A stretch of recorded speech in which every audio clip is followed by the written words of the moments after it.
Wimbledon frustration continues for Osaka. Still has never been past the third round here.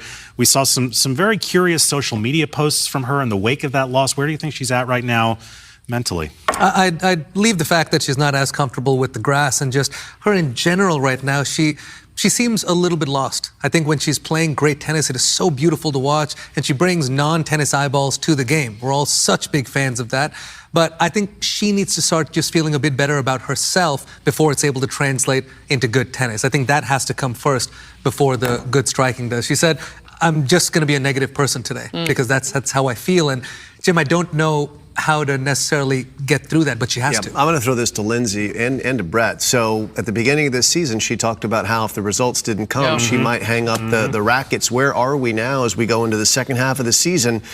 It seems like it's now or never in a way, and once the hard court season kicks into gear, LD. And, you know, I mean, once that thought gets in your mind, it's hard to get it out of your mind. But she's been back on tour for about 18 months now since her maternity break, and she's been playing full time, no real injuries. Yes, it's hard to come back. I get it. I did it. But she's not even in the position to be seeded. Hasn't really been able to break into that top 30, which if you've won 4 Grand Slams and you've been one in the world, that's what you're shooting for. So this is probably a really good time for her to go take some time, figure out why she's playing, maybe why she's struggling in some of these close matches. Once you lose your confidence at 4-all or 5-all in sets, tough to get it back. But she's just got to figure out, is this really what she wants to be doing out here? Can I ask you a kind of provocative question? It's one that we talked about in the green room yesterday.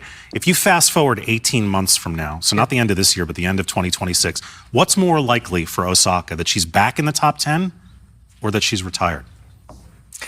If you're putting me into a binary question here and I have to pick one of the two, I'd lean towards top 10 because I don't think she's walking away from the game.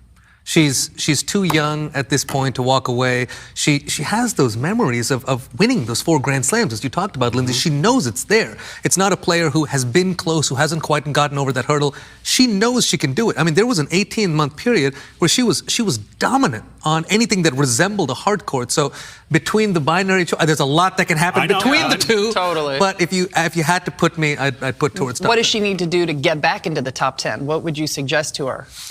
The only puzzling thing for me is someone who has had that much success.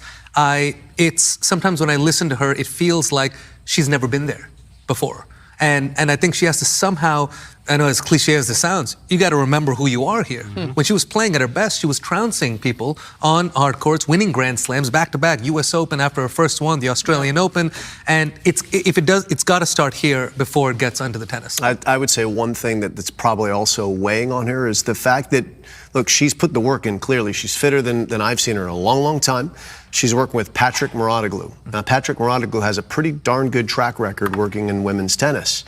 Is that adding pressure? Sure seems like it, what she said after the French Open, that she felt like she was letting him down in a way. That's not a thought that should be in a player's mind. A player should be thinking about just trying to execute the next shot, not that I'm letting someone down. So there's some cloudiness there, and that happens. This is not an easy sport to handle all the elements for sure. She's got a lot going on in her life, being a mother as well, but some clarity to go along with her clear professionalism, I think, would go a long way at this point. Yeah, it seems like something has to give there, whether it's maybe playing a little less, maybe bringing her daughter on the road with her a little bit more, maybe trying a new coaching setup. Who knows? It just seems like something's got to change for her to maybe have a little more success. Lindsay, I wasn't saying it's time to fire somebody. No, I didn't say that. You can still bring somebody else and work in conjunction. She's got this weird Grand Slam resume. She's won 4 of them, but she's never been past the round of 16 at any slam. Charming.